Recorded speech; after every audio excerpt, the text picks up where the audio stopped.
This is Fluid and Electrolytes Part 1. We'll go on to Part 2 in a little bit. We'll start here. So our objectives to look at what regulates our fluid and electrolyte balance, look at the 4 common abnormalities that we see in volume and concentration. We'll talk about some others, we'll identify others, but we won't talk about them in depth. We're just going to talk about the 4 most common. And then we're going to look at some major electrolyte abnormalities just really briefly. So you will recall, right? Does this all look familiar from undergraduate? Our body is divided into 2 major compartments, the extracellular fluid and the intracellular fluid. So if you think of your body as being a whole bunch of cells, that's what makes us up.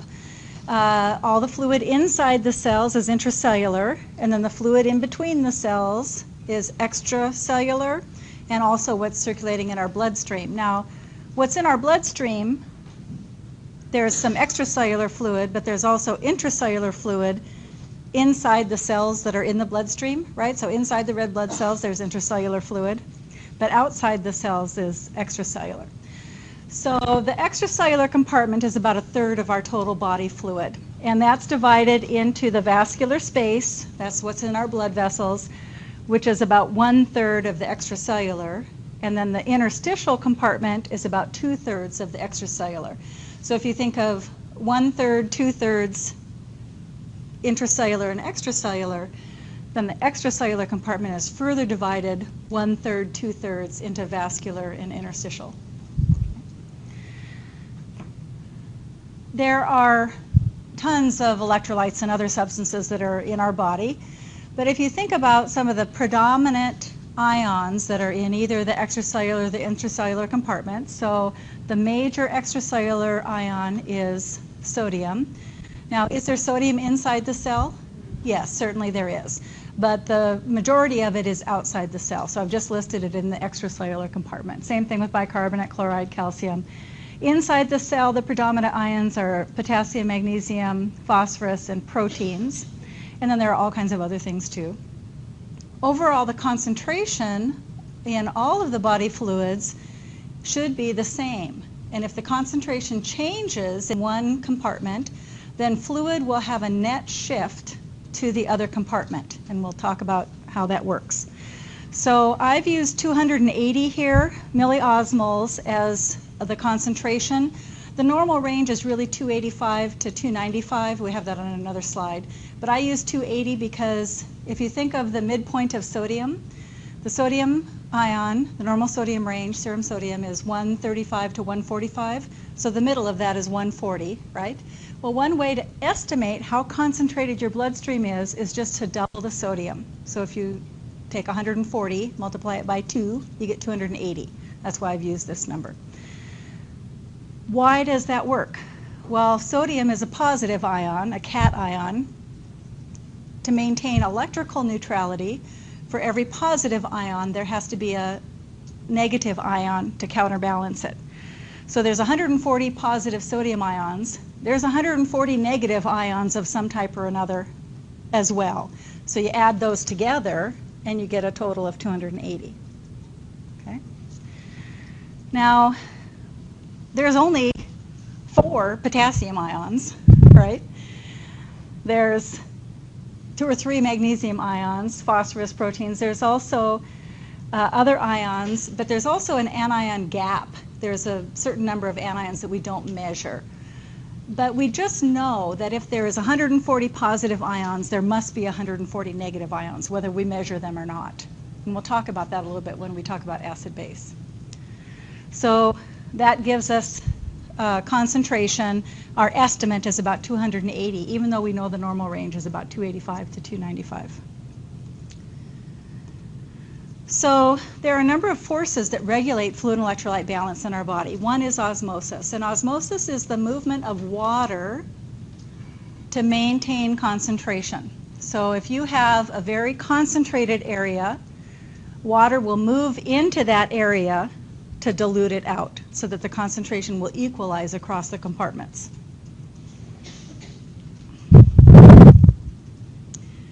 Hydrostatic pressure is the force of fluid that it exerts in an area. So We often talk about the hydrostatic pressure in the blood vessels, and that's generated by the heart. So as the heart pumps, it generates force. It propels the blood through the system and generates hydrostatic pressure, which decreases the further you get from the heart, right? So if your aortic systolic blood pressure, for example, is 120 millimeters of mercury, the pressure in your vena cava, right before it enters the right side of the heart, is 5.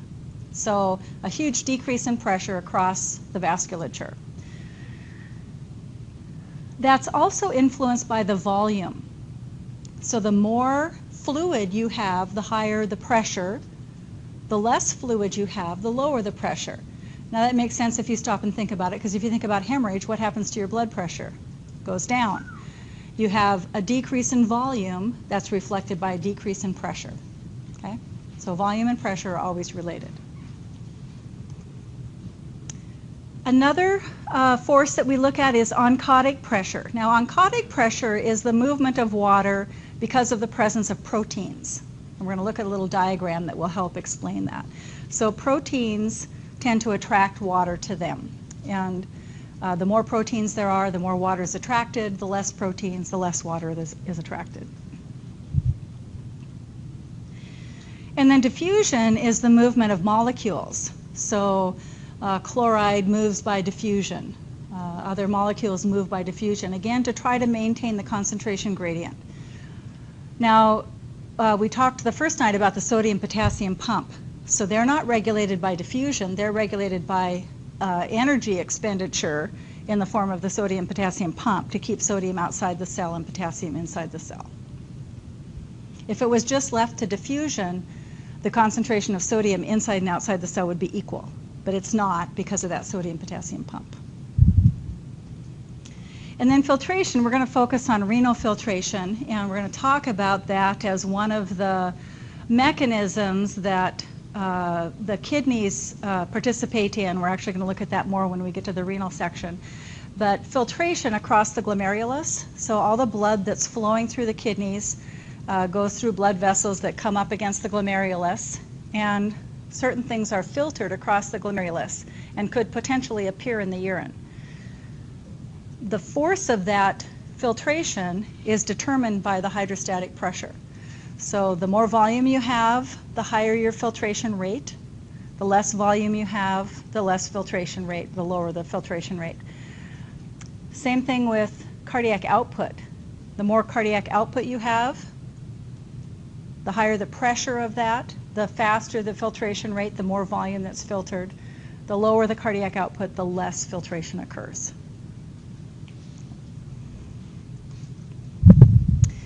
And then active transport, we mentioned an example of that is a sodium-potassium pump. So some things move because they're actively moved from one place to another. This is a favorite picture of mine. Some of you have seen this before.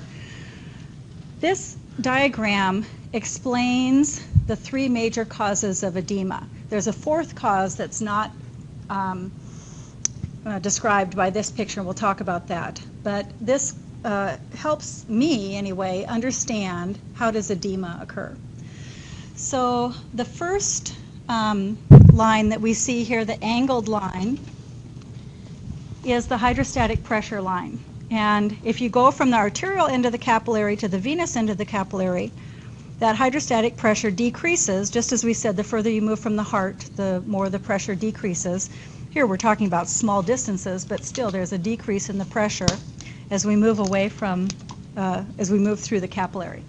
So the hydrostatic pressure, this is a graph of the hydrostatic pressure, decreases, decreases, decreases as we move from the arterial end of the capillary to the venous end of the capillary. Hydrostatic pressure inside the blood vessel tends to push fluid out into the interstitial space, moves it out into the tissue. The higher the hydrostatic pressure, the more fluid is pushed out into the interstitial space. The lower the pressure, the less fluid is pushed out into the interstitial space. Now, all of that fluid doesn't stay in the interstitial space because otherwise we would have edema, right? And most of us don't have edema on a regular basis. So what brings that fluid back into the blood vessel? the proteins that are in the bloodstream. We said proteins attract water, so as fluid moves through the capillary, fluid is attracted from the tissue back into the capillary. So this kind of purplish box up here at the top where the hydrostatic pressure line is above the oncotic pressure line represents the fluid that's being pushed out into the tissue.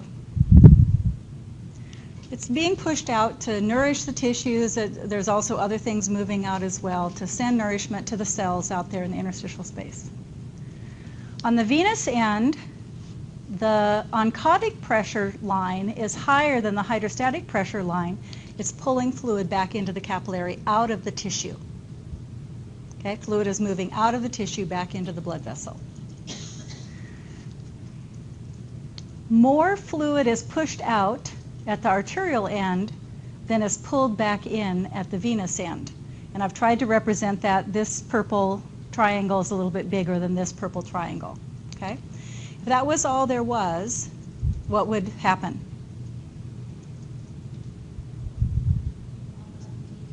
We would all have edema, right? Do we all have edema? No. So something else is happening. What else is happening? The lymphatic system.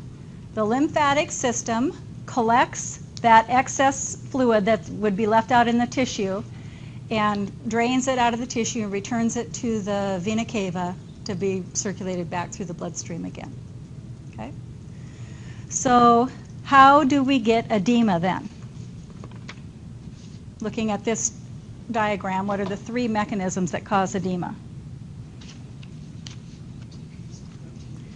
Decreased proteins. So if we lower this oncotic pressure line, say we put it down here, then we're going to have way more fluid being pushed out at the arterial end than being pulled back in at the venous end, right? If we made that oncotic pressure line really low, we would overwhelm the lymphatic system and end up with edema. Okay? So that's one way to get edema, decreased oncotic pressure. What's another way? Increased hydrostatic pressure. If we raise that hydrostatic pressure line, we'll have more fluid again being pushed out at the arterial end than returned at the venous end. Now, with the decreased oncotic pressure, we got there by saying a decrease in protein level, right? So who has low protein?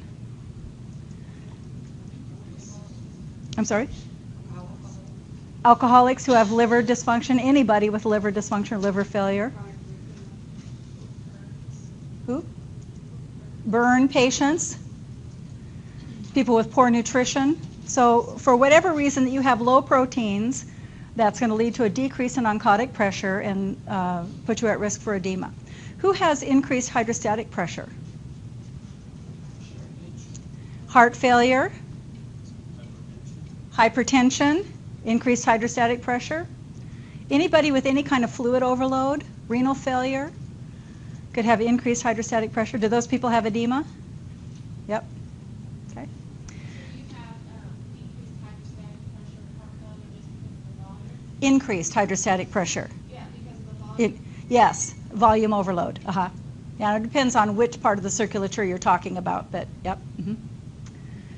Okay, so we could have a decreased oncotic pressure that could cause edema, an increased hydrostatic pressure that could cause edema, and then the third mechanism is the damage to the lymphatic system or an altered lymphatic system. A great example of that is radical mastectomy. And then we worry about, what's it called? Lymphedema, because we've removed people's lymphatic system, removed lymph nodes, lymph tissue, so they're at risk for lymphedema. So those are the three mechanisms that are depicted by this graph, even though the lymphatic system isn't on here, but that's part of what keeps us in balance. Does that make sense? Now there's a fourth mechanism for edema that's not accounted for by this slide. We talked about it probably the second week. Inflammation, increased capillary permeability. When we have inflammation, we have increased capillary permeability, which allows more stuff to leak out into the tissue. Now you probably also have an increased hydrostatic pressure, In inflammation, because you have vasodilation, you have more blood flow to the area, so that increases the hydrostatic pressure, but you also have those leaky capillaries, which aren't accounted for by this diagram. Graham? I always hear the term fluid spacing. I've never Yes. really fully understood Yeah. what that meant. Yeah. The reason you've never fully understood what it meant is because people have about 100 different definitions for it. Third spacing is really movement of fluid outside of the vascular space. Now, some people talk about third spacing as being in very specific places, like joints or the GI system or somewhere where you can't have access to it. But more people just talk about it as movement of fluid out of the vascular space, into the tissue, into the interstitial space, into the GI space, into the joint space, into other spaces, but outside of the vasculature where it's not helping regulate your blood pressure. That's third spacing. Okay. Now, this is just another kind of picture showing the same thing that was on the last slide, but with more kind of description on it. So we see the proteins traveling through the capillary from the arterial end to the venous end. And what we see is, you know, when we go back to this slide, the oncotic pressure line doesn't change through the capillary. It's pretty stable. There's slight variations, but overall it's stable. So what we see here is the oncotic pressure arrows are the same on both sides of the capillary. What changes is the hydrostatic pressure. So on the arterial end, the hydrostatic pressure is very high, and it overwhelms the oncotic pressure. So it's pushing stuff out into the tissue. The oncotic pressure is still wanting to attract fluid from the tissue, but it's overwhelmed by the hydrostatic pressure that's bigger and pushing stuff out. At the venous end, the oncotic pressure is the same, but the hydrostatic pressure is very low, so more fluid is being attracted back into the blood vessel than is being pushed out by the low level of hydrostatic pressure at this end. Does that make sense for you? Okay. All right, some other terms to look at. Osmolality and osmolarity. One is the osmoles per kilogram of solution, and the other one is the osmoles per liter of solution. They're a little bit technically different chemically, but in practice we use them interchangeably. But usually what we're measuring is the osmolality, the milliosmoles per kilogram. And then tonicity is just when we talk about hypertonic or hypotonic, that's the relative relationship between different solutions in terms of concentration. Bless you. So osmolality, as I mentioned, you can estimate that by doubling the sodium level. Now, I put up here a normal as 280 to 295, but really it's 285 to 295. It depends on the lab, but probably a little bit higher than 280. It's also affected by other molecules, so you need to adjust for those. If somebody has a really high BUN or if they have a high glucose level, there's a formula that you can use to adjust for those because they'll affect the osmolality too. And there's a little calculator here on Cornell's website. There's a lot of them out there, but you can just go there and fill in what the sodium level is, what the potassium, what the glucose is, and what the BUN is, and it will calculate the osmolality for you. Now your lab, if you ask for a serum osmolality, they'll calculate it too. But if you have those other values and you haven't asked for a serum osmolality, you could go and figure it out here, or you could just plug it into this formula. It's not a hard formula. You just have to remember it if you don't have it written down somewhere. So we looked at this in that other diagram a little bit earlier, the box with the intercellular and the extracellular fluid. This is just a picture of the same thing where the circle is the cell. So these are the electrolytes inside the cell and then outside. Now when we measure somebody's ions, what body compartment are we measuring them in?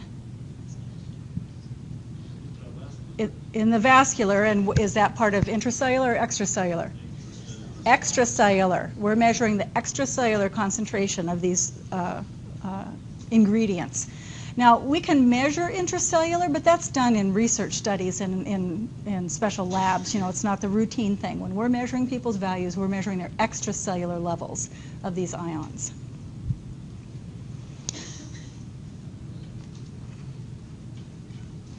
The regulators of fluid and electrolyte status, kidneys, obviously a big regulator, particularly of fluid, but also of electrolytes.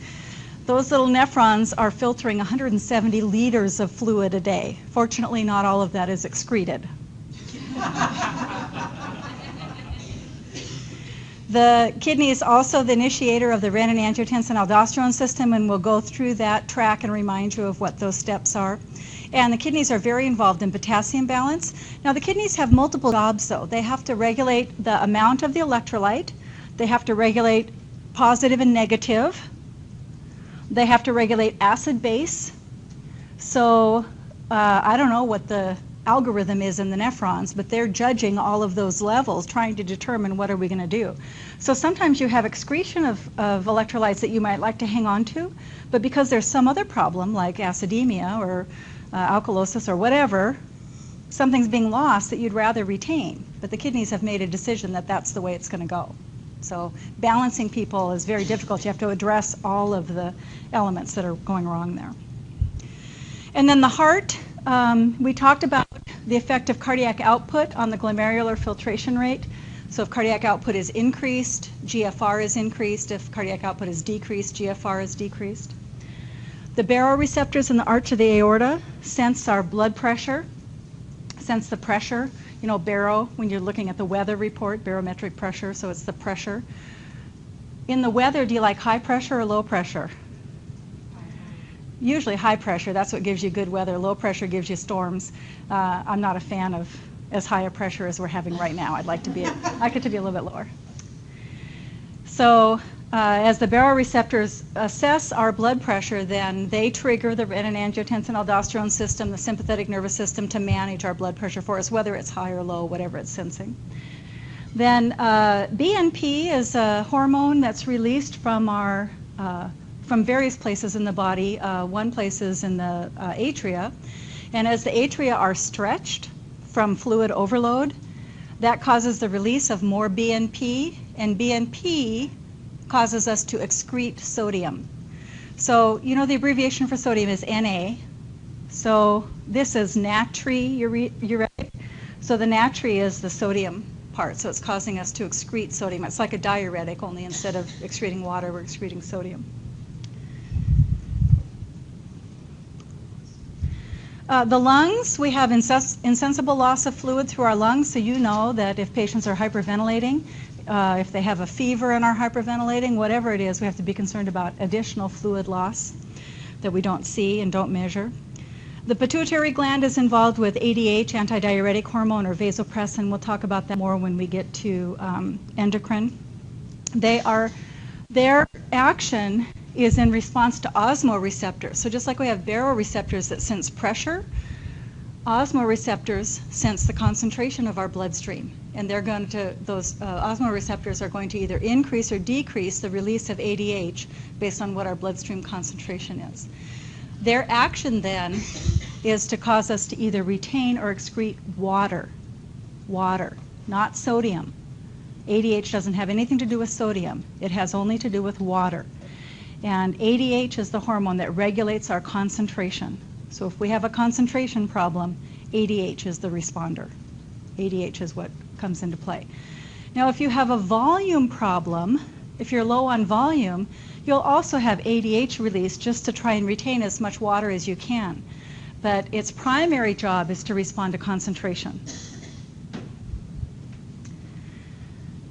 Then aldosterone, which comes from the adrenal gland, it causes us to retain sodium and water. So if it retains those in balance, that won't change our concentration. So if we need to change our concentration, we need ADH to respond. If we need to change our volume, aldosterone will be the main player, but ADH will also play a role. Okay. So because aldosterone causes a retention or a release of sodium and water both, it's going to change our overall volume. It's not going to change our concentration. So if we have a concentration issue, ADH is the one to respond because it only affects water. Okay, so your concentration will change if you retain more water or excrete more water. Now aldosterone, in addition to causing us to retain sodium and water, also causes us to lose potassium. So we have to watch for hypokalemia if we have aldosterone secretion. We'll talk more about that too. And then calcium is, calcium and phosphorus. I don't know why I don't have phosphorus on here, but they're both regulated primarily by the parathyroid gland. There's some water for you.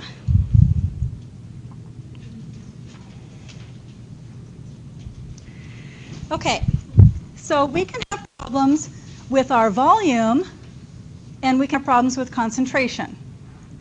And we can have just volume problems with no change in concentration, or we could have just concentration problems with no change in volume, but mostly we have combinations, okay? So if we're looking just at volume problems without a change in concentration, we would have overhydration or dehydration, or hypervolemia and hypovolemia. Okay, so that's the volume issue. And if our concentration doesn't change, we refer to it as an isotonic problem. If it's isotonic, our concentration hasn't changed. Okay.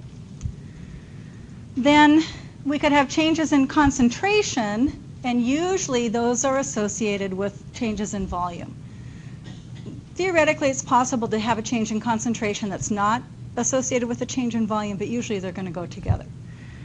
Now, if you're hypertonic, your bloodstream is more concentrated than it should be, okay? Hypertonic.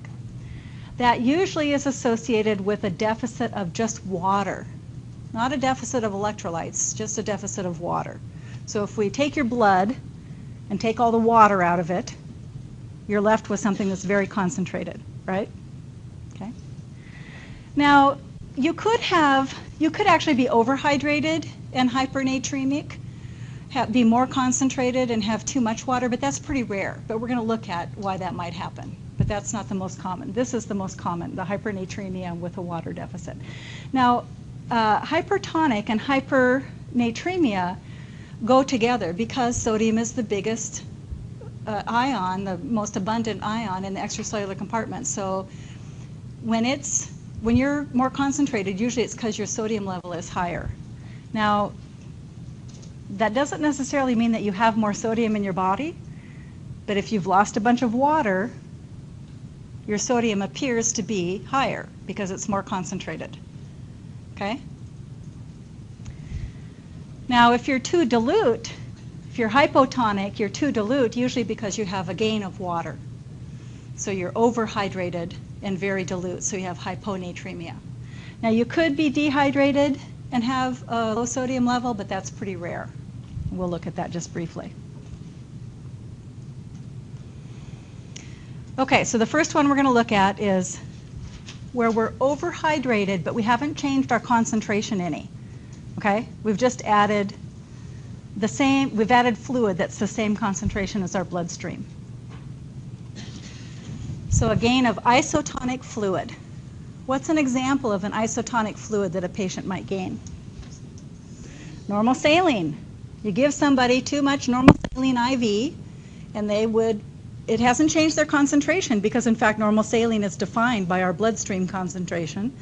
So it's normal saline because it's isotonic. We give somebody too much isotonic fluid really fast, we could give them isotonic overhydration. Now, all of you probably would deal with that just fine. Your kidneys would manage that. You probably wouldn't end up very overhydrated. But our patients who have all kinds of other control problems going on, or are elderly, they're not going to be able to handle that, and they're going to become overhydrated. Their kidneys are not going to excrete that at a rate sufficient to keep you in balance. Okay? Now, if we put 10 liters of normal saline into you in the next 15 minutes, temporarily, you would have isotonic overhydration. Yeah, among other things. So in this case, though, if you gain isotonic fluid, then your osmolality doesn't change. And if your osmolality doesn't change, there's no reason for fluid to shift from your interstitial or from your intracellular to your extracellular compartment. Okay. So if we look at we'll get to the diagram in just a minute. Here are some reasons why you would have isotonic overhydration. Heart failure can cause that, renal failure, liver failure, where you're retaining fluid. Now, whether it's isotonic or not just depends on the concentration of the fluid that's gained, okay? So if you have heart failure, but you happen to retain more dilute fluid, you would no longer be isotonic, right? So it depends on the concentration of the fluid that you were retaining, So it's going to vary from person to person. Oh, sorry. No, that should say gained. Sorry. That should say gained. Yep. So whether it's isotonic or not depends on the concentration of a fluid gained. So if we're giving too much IV fluid, that's going to go into the vascular space. Now, the extracellular compartment is really one big compartment. So even though you put it in the bloodstream, it's going to shift into the tissue as well, into the interstitial space. So it's going to distribute across this compartment evenly, but it's not going to change the concentration. So there's not going to be any net shift of fluid into or out of the intracellular compartment. It's all going to stay in the extracellular compartment. So when we look at patients, we can see that both their vascular space and their interstitial space is going to be increased because their whole extracellular compartment is expanded. So because of vascular expansion, increase in blood pressure, bounding pulses, distended neck veins, weight gain, and then increased urine output if their kidneys are able to respond. Because if you have fluid overload, what should happen? Your kidneys should excrete that. But if renal failure is the cause of this, then you're not excreting it, otherwise you wouldn't have it, right? So whether you have high urine output or low urine output just depends on the cause of the problem. This is one, in the military, this is one thing we have downrange because we see everything because people, they tell them to drink because they're trying to stay hydrated. Get this. Yeah. But it's trying to figure out where they are. Have they been drinking a bunch of Gatorade on top of it? Right. Tons of sodium in there. Right. Holding on to it, or is it just a problem? So when people are drinking a lot of fluids to try to maintain hydration, whether they have isotonic overhydration or hypotonic overhydration depends on what kind of fluid they're taking in and what the concentration of those fluids is. What's the relationship between weight and volume? 1 liter weighs 1 kilogram. So if you give your patient a liter of IV fluid and they don't get rid of any fluid anyway, you weigh them, they're going to weigh 1 kilogram more than they did before you started. If they urinate a liter of fluid, their weight should go down a liter. Okay. Then, so those are signs of increased vascular space. Then increased interstitial space, one of the things we see is crackles in the lungs, or here is crackles in the lungs because fluid is moving into the interstitial spaces in the lungs. We hear crackles. Edema, wherever, dependent edema, anywhere in the body. Bulging eyeballs, bulging fontanelles. There's a little baby that has a bulging fontanelle. So what does our body do? If you have fluid overload, your body is going to sense that. Now it's going to sense the pressure that's associated with that fluid, right? So if your volume is up, your pressure is up. Your baroreceptors are going to be triggered, and we're going to shut down your aldosterone, so you're not retaining sodium and water. We're going to shut down your ADH, so you're not retaining water. We're going to increase the secretion of BNP to try to excrete more sodium and water. The renin-angiotensin-aldosterone system is going to be inhibited, and we're going to have more water and sodium excretion. That's going to be the goal, okay, to try to get us back into fluid balance. Now here's the renin-angiotensin system. So you remember that we have angiotensinogen circulating in our bloodstream that doesn't do anything. It's acted on by renin, which comes from the kidneys. The renin converts the angiotensinogen into angiotensin 1, which is a pretty inactive substance. It doesn't have much of an effect, angiotensin 1. And then angiotensin converting enzyme converts angiotensin 1 to angiotensin 2, which is the active element, and that has the effects of causing vasoconstriction and also secretion of aldosterone. And when we release aldosterone, we have sodium and water retention, increases our blood volume, and increases blood pressure. Now, in this patient that has isotonic overhydration, what's happening to the renin-angiotensin system? It's being shut down. It's being inhibited. Okay? So if we just go back one slide, inhibition of the renin-angiotensin-aldosterone system. Now, when do you need this system to be in effect? What's a great example of when you want this? When you're hypovolemic, when you're hemorrhaging. This is great. It's a great thing when you're hemorrhaging. If you are fluid overloaded, we want to turn it off. So that's what happens. So when we're looking at isotonic overhydration, some lab studies, the sodium level is unchanged because that's by definition what we're looking at. If it's isotonic, the concentration hasn't changed, so the sodium level hasn't changed. Okay? That's a key lab value to be looking at when you're evaluating people's fluid status. So if the concentration is the same, that sodium level will be normal. And the concentration of the serum in the urine, if we measured the osmolality, those would be unchanged as well. Now, the hematocrit will most likely be low because you have that extra fluid, so it's just diluting your red blood cells. So it's not that you're hemorrhaging or anything, it's just that your red blood cells are more dilute. And then the BUN, because it's a big molecule, it often is low just because it gets diluted as well when you have fluid retention. In the OR, we do the dilutional hypovolemia. Uh-huh. So you give them a couple liters of fluid before you start the surgery, so that when they do bleed, then their hematocrit level doesn't drop. It's dilutional. Right. I'm not saying this right. Yeah. So you're only losing, this many red blood cells instead of this many. So in the OR, you give people liters of fluid prior to the procedure so that when they bleed, they're losing dilute fluid, not as many red blood cells. Right.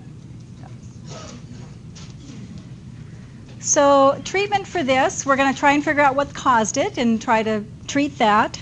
Patients may need diuretics depending on how fluid overloaded they are. We often restrict sodium and fluid intake. We want to restrict sodium intake because sodium causes you to retain water as well. So we'll restrict both of those. And if they're getting isotonic IV solutions, let's turn those down or shut them off. They don't need any more isotonic fluid. Now, besides sodium chloride, which, by the way, besides normal saline, what's the other designation for that? 0.9% sodium chloride, right? Okay, that's normal saline. What else is an isotonic IV solution? Ringer's lactate, also called lactated Ringer's. Now, one of the things that you'll see in books everywhere is that D5W is an isotonic solution. It's isotonic in the bottle or in the bag. God, that's how old I am. In the bottle, back in the old days when we used to use bottles. In the bag, in the IV bag, it's isotonic. But as soon as it gets into the bloodstream, the glucose is metabolized, and it's essentially water. So it's really a hypotonic solution, even though you'll see it described all kinds of places, including in your patho book, as an isotonic solution. It doesn't have that effect in the body. It has a hypotonic effect. Okay. So that was isotonic overhydration. Too much fluid, but isotonic fluid that hasn't changed our concentration. So there's no shift of fluid into or out of the intracellular compartment. Just stays in the extracellular space. The opposite of that is isotonic dehydration or hypovolemia. So we lose fluid, but we lose isotonic fluid. Because it's isotonic, our concentration doesn't change. So our extracellular compartment is decreased, but our intracellular compartment is not affected. It stays the same. There's no net shift of fluid because osmolality hasn't changed. A great example to think of here is hemorrhage, because hemorrhage is by definition isotonic. So if you remember that, you'll remember this whole scenario. So isotonic dehydration, hemorrhage. Now these other examples, vomiting, diarrhea, GI suction, diaphoresis, decreased fluid intake, whether that's an isotonic loss or not just depends on what the concentration of the fluids is.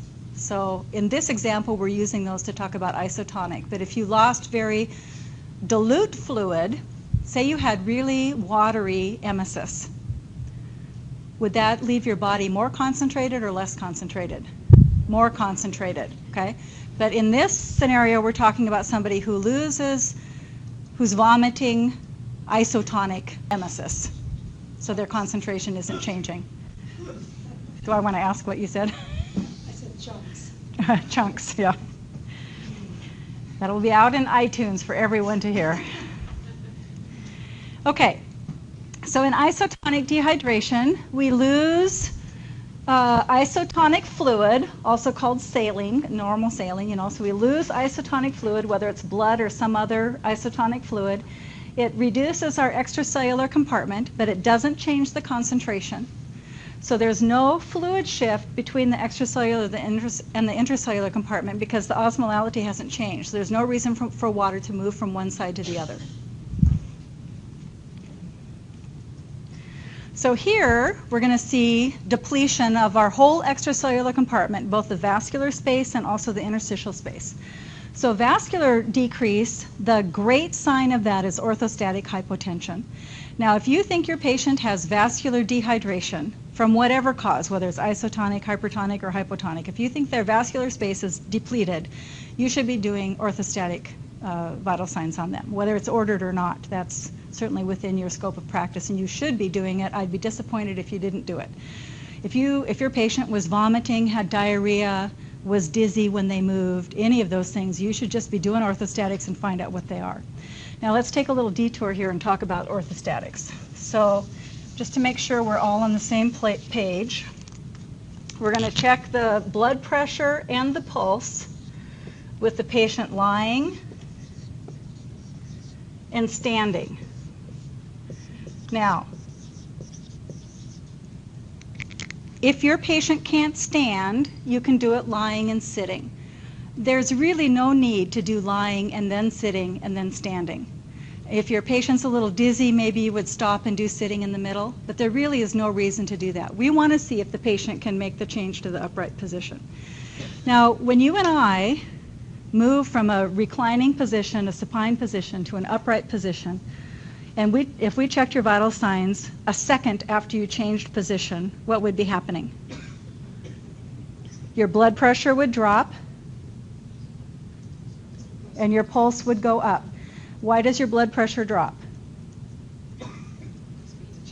Because the fluid is pooling in your extremities. When you stand up, your blood goes to your feet, so there's less blood in your central circulation, so your blood pressure would decrease.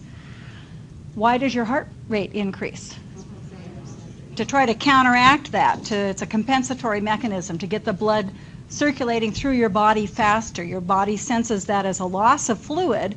Now, it hasn't left your body, it's just gone to your feet, but your baroreceptors don't know that, and so they trigger the sympathetic nervous system to get your heart rate moving faster. And then how do we ultimately compensate for that change in position? Vasoconstriction. So we vasoconstrict to shift that blood back up into our central circulation. Okay? Now, the studies about this are few and far between and not definitive yet, but it appears that healthy people with adequate volume are going to make that adjustment. It's not going to take them any longer than 2 minutes to make that adjustment. Probably going to happen sooner, but certainly by 2 minutes. So that's how long you should wait between doing the vital signs. Do their blood pressure and pulse lying down, have them stand up, wait 2 minutes, and then check their blood pressure and pulse again. And what counts as abnormal is not pinned down either, but a lot of people use a decrease in systolic blood pressure of 20 or more millimeters of mercury, or a decrease in diastolic blood pressure of 10 or more millimeters of mercury. So either one of those, plus an increase in heart rate of more than 10 beats per minute. Now, you'll see all kinds of variations on that. It'll be something close to that, but that's a common scenario that you see. So after the patient has changed position If they continue to have a decrease in blood pressure and an increase in heart rate, then we have to figure out why they have that. And the number one cause is fluid deficiency. So that should be the top thing that comes to your mind. If they're orthostatic, fluid deficit should come to the top of your mind. What else could cause those vital signs to continue to be abnormal after position change? Problems with the sympathetic nervous system. If they can't vasoconstrict, then they're not going to be able to respond to that. A great example of that is people with diabetic neuropathy. What is that? That's damage to their nerve system. So their sympathetic nervous system sends the signals to the blood vessels, but the blood vessels can't respond. There's no vasoconstriction because they have neuropathy. The nerves that innervate the blood vessels aren't communicating well. And so diabetics often have orthostatic hypotension. They could have that even and be well hydrated, okay? They could just have that because of their diabetes. Now, can a diabetic be hypovolemic? Sure, of course. So just because they're diabetic, that doesn't rule out fluid deficit. So you have to do some more investigation to find out why they have those orthostatic changes. The other big reason that people are orthostatic is because we give them drugs that make them not respond. We give them alpha blockers that prevent them from vasoconstricting. We give them beta blockers that prevent their heart rate from increasing. So you have to go back and look at their medication profile and see. Now, could you be on a beta blocker and still be dehydrated? Sure. So once you have those orthostatic vital signs, then you have to think further about what's the cause of this and look at their history. Have they been vomiting or have they had diarrhea? Have they been bleeding? Is that the cause, or is there something else that's confounding our assessment of this? Okay. Okay, so orthostatic hypotension, tachycardia, weak thready pulse, the diminished quality of the pulses, so you palpate the peripheral pulses and they're not as strong, decrease in urine output, and weight loss. And then from the interstitial volume, decreased skin turgor, which of course is not a great indicator in older people, but a piece of information that we might collect. Dry mucous membranes, that's something that we don't do a very good job of assessing, but we need to be looking at people's mouths and seeing in the tissue of their eyes to see are they dehydrated. And when you have mouth breathers, that's hard to assess, but we still have to look and see what we can see there. And then depressed fontanelles. And in infants, what else would you see? Decreased urine output, and so in infants, we're asking parents or assessing the number of diaper changes. They cry and they don't have any tears. They have dry crying, less fluid volume. So here, what we see is the activation. The baroreceptors sense that the pressure is low, so they stimulate the sympathetic nervous system and the renin-angiotensin-aldosterone system. Here we want that renin-angiotensin system to get kicked in so that we get vasoconstriction from both of those mechanisms, and the sympathetic nervous system also increases heart rate and increases contractility of the heart, so it pumps more strongly, pumping the blood that we do have around more effectively. And the renin-angiotensin-aldosterone system causes us to retain sodium and water so that we increase our volume, because our problem here is that we have deficient volume. Does that make sense? Here again, our sodium level is unchanged because we're talking about people that have no change in osmolality. They have an isotonic loss of fluid. And then the BUN is elevated because it's more concentrated. And then the hematocrit, if it's hemorrhage, it should be decreased. But if it's other kind of fluid loss and the bloodstream is more concentrated, then the hematocrit is going to be increased. Okay? Now let's look at hemorrhage here.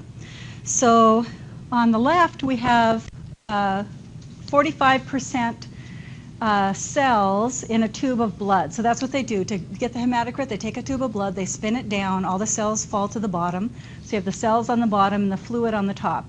So in this example, the hematocrit's 45%. That's a little higher than normal at the top end of normal, but it's a nice round number.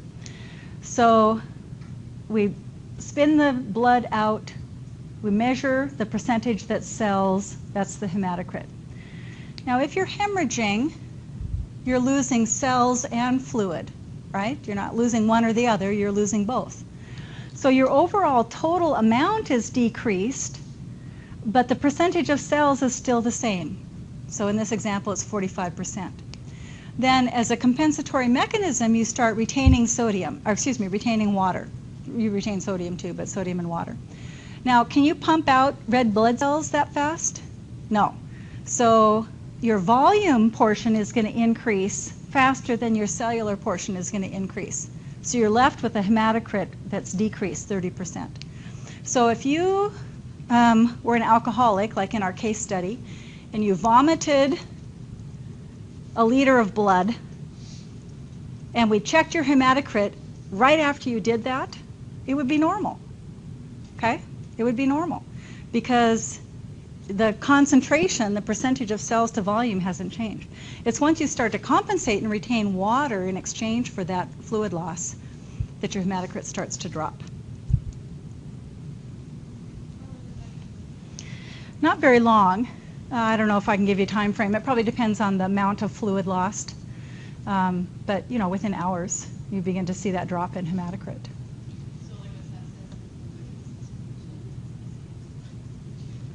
I'm sorry, say that again. Uh-huh. Absolutely, yes, yes. Anytime you give patients large volumes of fluid, whether they've hemorrhaged or not, you're going to dilute their red blood cells, yep, and see a decrease in hematocrit.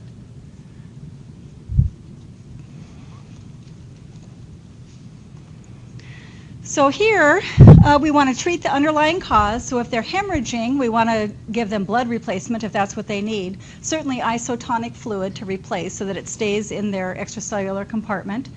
And we talked about the various kinds of isotonic IV solutions. Now, if you are hypovolemic because you're hemorrhaging, there's some additional things happening, not just the signs of decreased volume, but also some other things. So you have the hypotension, the decreased urine output tachycardia.